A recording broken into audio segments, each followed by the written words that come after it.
नमस्कार बच्चों, कैसे हैं आप सब। मैं उम्मीद कर रही हूँ कि आप अपने अपने घरों में स्वस्थ और सुरक्षित हैं। देखिए बच्चों, हम हमारा हाफ ईयरली के बाद अब जो नेक्स्ट सिलेबस है उसकी प्रिपरेशन कर रहे हैं और उस प्रिपरेशन में हमने स्टार्ट किया था हमारा चैप्टर पार्ट 10 कितनी जमीन जो चैप्टर था उसमें मैंने आपको क्लियर किया था जब हमने हमारी प्रीवियस क्लास में डिस्कस किया था। जब मैंने आपको ये बताया था कि ये चैप्टर है ये जमीन से रिलेटेड है, यानी लैंडमार्क जो होती है उससे रिलेटेड एक चैप्टर है और इसमें बताया गया है कि किस प्रकार एक व्यक्ति लालच में अंधा होकर यानी लालच से वशीभूत होकर अपनी जान से भी हाथ धो बैठता है। इस चैप्टर में हमने पढ़ा था कि दीना जो एक नॉर्मल इंसान होता है, एक देहाती इंसान होता है, किसान होता है, वो क्या करता है, उस किसी सौदागर के कहने पर कोलों की बस्ती में जाता है और वहां पर कोलों के सौदागर के द्वारा जो सौदा तय करता है उस सौदे में ये होता है कि 1000 रुपये तुम एक निश्चित स्थान पर रख देते हैं वो यहाँ पर, और सूर्योदय से लेकर सूर्यास्त तक तुम जितनी जमीन नाप सकते हो तुम पैदल चलकर वापस आ सकते हो उस स्थान पर, वो सारी जमीन तुम्हारी हो जाएगी। ये सौदा कोलों के सौदागर से दीना करता है, लेकिन होता क्या है बच्चों कि दीना का लालच इतना ज्यादा बढ़ जाता है कि वह जमीन नापने के चक्कर में ये भी भूल जाता है कि उसे सूर्यास्त से पहले वापस उसी स्थान पर आना है जहां पर उसने अपनी यात्रा की शुरुआत की थी, यानी जहां से उसने अपना स्टार्टिंग पॉइंट किया था वही उसका एंडिंग पॉइंट भी होगा। इस बात को उसके ध्यान नहीं रहता और वो लालच में आकर इधर उधर भागते हुए बहुत ज्यादा जमीन नाप लेता है और जब तक सूर्यास्त होता है तब तक वह अपने नियत स्थान पर पहुंच नहीं पाता और लगभग पहुंच जाता है, लेकिन तब तक उसकी जान निकल जाती है। यानी वो वहां पहुंच भी जाता है लेकिन उसके पास उसका जीवन नहीं होता और उस लालच में आकर वह अपने जीवन से हाथ धो बैठता है। तो बच्चों, इस चैप्टर के माध्यम से आपको ये भी बताया गया है कि लालच एक बहुत बुरी बला होती है। आपने बचपन में स्टोरी सुनी होगी, कई बार आपने लोगों से समझा भी होगा, सुना भी होगा कि लालच कभी नहीं करना चाहिए। जब हम लालच करते हैं तो उस लालच के अंधेपन में हमें कुछ नहीं दिखता और हम अपना भी नुकसान करते हैं और दूसरों का नुकसान भी करते हैं। जिस प्रकार दीना ने लालच में आकर अपनी जान से हाथ धो बैठा, उसी प्रकार लोग भी लालच में आकर सिर्फ अपनी जान से हाथ नहीं धो बैठते हैं, दूसरे लोगों को भी जान के लाले पड़ जाते हैं, यानी दूसरे लोग जो होते हैं वो भी उनके जाल में फंस जाते हैं। इसलिए सदैव याद रखें कि कभी भी लालच ना करें, क्योंकि आपने जो कोटेशन पढ़ी थी इस चैप्टर में वो क्या थी कि ये जो मोह का संसार है एक सपने के जैसा है। यह जो लालच का संसार एक सपने के जैसा है और ये सपना कब तक सच लगता है आपको, जब तक आप अज्ञान रूपी निद्रा में सो रही हो। अज्ञान रूपी निद्रा यानी जब आपका सेंस ऑफ ह्यूमर गायब हो जाता है। जब हम सपने देखते हैं तब हमको लगता है कि जो हो रहा है वो एक्चुअल में हमारे साथ हो रहा है, लेकिन ऐसा होता नहीं है। लेकिन जब हमारी आंख खुलती है, जब हमें ज्ञान का अनुभव होता है, तब वो जो सपना होता है उसकी कोई सत्ता नहीं होती, उसका कोई एग्जिस्टेंस नहीं होता, उसका कोई अस्तित्व नहीं होता। तो उसी प्रकार मोह के संसार से बाहर निकलकर जो एक्चुअलिटी है उसके साथ रहें और जो खुशियां आपके आसपास हैं उनको बटोर कर रखें। क्योंकि क्या होता है कि लालच में व्यक्ति अपने आसपास की खुशियों को भी इग्नोर कर देता है, दूसरी खुशियों को प्राप्त करने के लिए अपने आसपास की खुशियों को इग्नोर करता है और फिर होता क्या है, ना तो वो दूसरी खुशियों से मिल पाती हैं ना उसके आसपास की खुशियां। इसलिए इस चैप्टर के माध्यम से जो आपको बताया गया है आई थिंक आप समझ गए होंगे। इस चैप्टर के शब्दार्थ भी हमने क्लियर कर लिए थे। अब बारी आती है बच्चों इसके पाठ बोध के मौखिक प्रश्नों को करने की। तो पाठ बोध का पहला मौखिक प्रश्न है बच्चों, छोटी बहन का विवाह किससे हुआ था। विवाह अर्थात शादी बताया था आपको कि विवाह का अर्थ क्या होता है, शादी। तो देखिए छोटी बहन का विवाह देहात अर्थात गांव में एक किसान के साथ हुआ था। किसके साथ हुआ था, एक किसान के साथ। कहां पर हुआ था, देहात अर्थात गांव में। नेक्स्ट क्वेश्चन है बच्चों, सौदागर ने दीना को क्या बताया। देखिए बच्चों इस चैप्टर में जब दीना अपने औसारे अर्थात बरामदे में बैठा होता है बाहर घर के, तब एक सौदागर वहां से जा रहा होता है और सौदागर दीना को बताता है कि दरिया के किनारे, दरिया अर्थात नदी के किनारे पर कोलों की बस्ती है। कोल एक विशेष प्रकार की जाति होती है। कोल क्या होती है? विशेष प्रकार की जाति। तो सतौरागढ़ उससे कहता है कि वहां पर जो कोलों की बस्ती है, उस बस्ती में उन लोगों के पास बहुत ही उपजाऊ और उम्दा जमीन है। उम्दा अर्थात बहुत बढ़िया। तो क्या कहता है वो? सौदागर ने दीना को बताया कि हम किस स्टार्ट कर रहे हैं, आप चाहे तो सौदागर ने दीना को बताया भी लिख सकते हैं। दरिया किनारे कोलों की बस्ती है। कोल मैंने आपको बताया, कोल अर्थात एक विशेष प्रकार की जाति होती है तथा उनके पास अत्यधिक उपजाऊ यानी बहुत ज्यादा उपज देने वाली, उपजाऊ अर्थात फर्टिलाइज जानते हैं आप, जो उपजाऊ जमीन होती है जहां सबसे अच्छी खेती हो सकती है वो जमीन, और उम्दा जमीन है। उम्दा अर्थात बहुत बढ़िया जमीन है। सौदागर ने दीना को बताया और दीना के मन में ये आया कि क्यों ना मैं अपना यहाँ का सब सामान बेच बाच कर और कहाँ चला जाऊँ? कोलों की बस्ती में। वहां से जमीन, वहां पर जमीन लूं, वहां पर खेती करूं, जिससे मैं भी क्या हो जाऊंगा? अमीर। क्योंकि जो दीना जो छोटी बहन थी, उसकी जो बड़ी बहन थी, उसका विवाह शहर में हुआ था एक अच्छे संपन्न परिवार में, और वो छोटी बहन से आकर जब अपनी तारीफ में रहने की, खाने की, अपने रहन सहन की तारीफ करती है, तो दीना ये सब बातें सुन रहा होता है और उसको लगता है कि काश मेरी पत्नी और मैं भी ऐसा जीवन जी सके। इसलिए उसके मन में लालच आता है और सौदागर की बातों में आकर वो कहाँ जाता है? कोलों की बस्ती में। ठीक है, आंसर यही है, मैंने तो आपको एक्सप्लेन किया है। देखिए, दीना ने कोलों के सरदार को क्या उपहार दिया? दीना ने क्या उपहार दिया था? आपको पता है कि दीना अपने नौकर के साथ कोलों की बस्ती के निकला और 7 दिन में जब वहां पहुंचा तो 7 दिन बाद वहां पर जो लोग थे उनको उसने क्या दिया? उपहार दिए। तो चाय के डब्बे को ले गया था, उन चाय के डब्बों में थोड़ी थोड़ी चाय उन लोगों को दी। उसके बाद जब वहां उनका सरदार आया तब उसके सरदार को उन्होंने एक बढ़िया लबादा दिया। लबादा अर्थात एक शॉल जैसा कपड़ा, एक बढ़िया लबादा दिया, एक चाय का डब्बा भी दिया और अन्य कुछ चीजें भी उसने कोलों के सरदार को भेंट दी। अब देखिए, दीना का कौन सा काम, बना काम बिगड़ा जा रहा था। बिगड़ा जाना यानी बनता काम बिगड़ जाना, जो हमारा काम हो रहा है वो भी क्या होना? खराब हो जाना। तो देखिए, सूरज छिपने लगा था।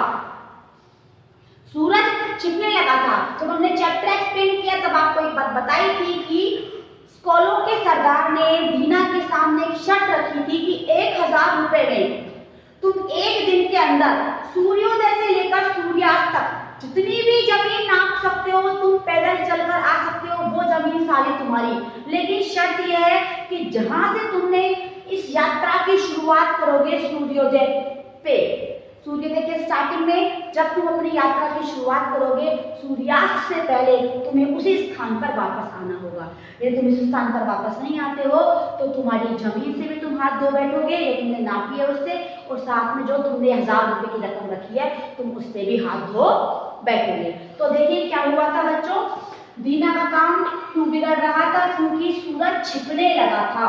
छिपना अर्थात सूरज अस्त होने लगा था, सूर्यास्त होने लगा था, शाम होने वाली थी, सनसेट जैसे आप कहते हैं। दीना टेकरी से काफी दूर था। टेकरी अर्थात वो पहाड़ी का वो हिस्सा जहां से दीना की यात्रा शुरू हुई थी, वह उससे काफी दूर था।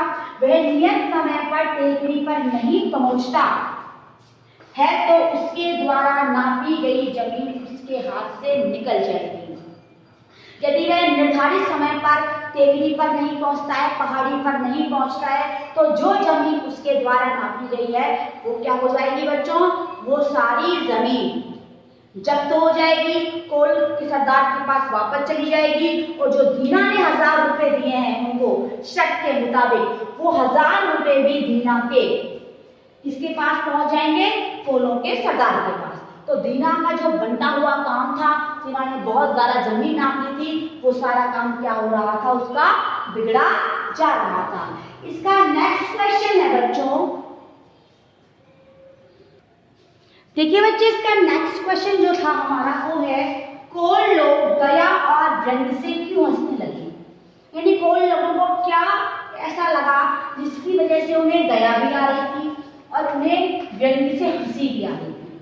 कटाक्ष जिसे कहते हैं, कमेंट जिसे कहते हैं, उससे क्यों हंसने लगे? देखिए, क्योंकि कौन लोग दया और व्यंग से हंसने लगे, क्योंकि दीना ने लालच के कारण, किसके कारण?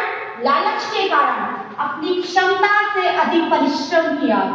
आपको बताया था कि दीना ने लालच में आकर जितनी उसकी कैपेसिटी थी उससे भी ज्यादा जमीन नापने की कोशिश करी और सूर्यास्त से पहले टेकरी पर पहुंच नहीं पाया। लगभग पहुंच भी गया था, लेकिन वह तब तक मर चुका था। और जितनी भी जमीन दीना ने नापी थी उस जमीन की कोई वैल्यू नहीं थी। जब दीना मरा तो उसके नौकर ने उसके लिए 2 गज जमीन यानी 6 फीट जमीन में गड्ढा बनाया और वहीं उसकी कब्र बना दी, यानी वहीं उसे दफना दिया। तो देखिए, अधिक परिश्रम किया और परिणाम स्वरूप वह मर गया। दीना ने अपनी क्षमता अर्थात कैपेसिटी से अधिक परिश्रम किया। उसकी जितनी थी कैपेसिटी, जितनी उसके अंदर क्षमता थी, उससे भी अधिक जमीन लेने के कारण उसने क्या किया? उसका परिश्रम किया और वह परिश्रम उसका क्या हुआ? बेकार हुआ, क्योंकि इसके परिणाम स्वरूप वह क्या हुआ? बच्चों, वह मर गया।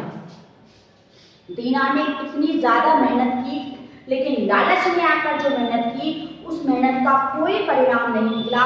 परिणाम सिर्फ ये निकला कि दीना अपनी जान से हाथ धो बैठा।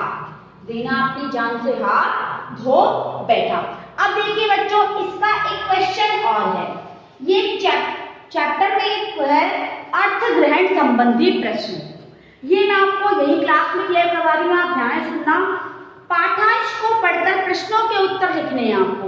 पाठांश यानी पाठ का एक अंश दिया गया है, तो उस पाठांश को पढ़कर आपको इसके आंसर लिखने। देखिए, 2 बहनें थी। बड़ी बहन का विवाह कस्बे में एक सौदागर से हुआ था, जबकि छोटी का विवाह देहात में किसान के घर हुआ था।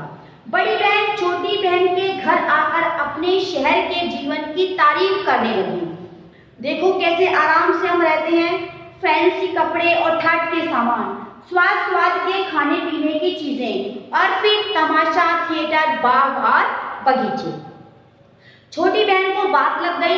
छोटी बहन को बुरा लगा उसकी बातें सुनकर। छोटी बहन ने कहा, मैं तो अपनी जिंदगी से तुम्हारे साथ अदला बदली कभी ना करूं, यानी मैं अपने जीवन की अदला बदली तुमसे कभी ना करूं, तुम्हारे जीवन से कभी मैं अपने जीवन को एक्सचेंज नहीं करूंगी। हम सीधे साधे और रूखे रहते हो, पर चिंता फिक्र से दूर रहते हैं, चिंता फिक्र से छूटे रहते हैं।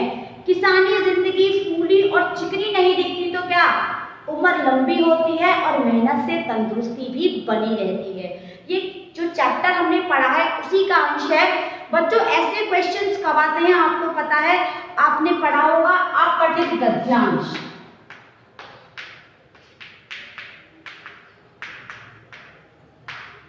और पठित गद्यांश, ये जो टॉपिक होते हैं बच्चों, ये दोनों टॉपिक हमारे बुक में होते हैं, हमारे सिलेबस में होते हैं।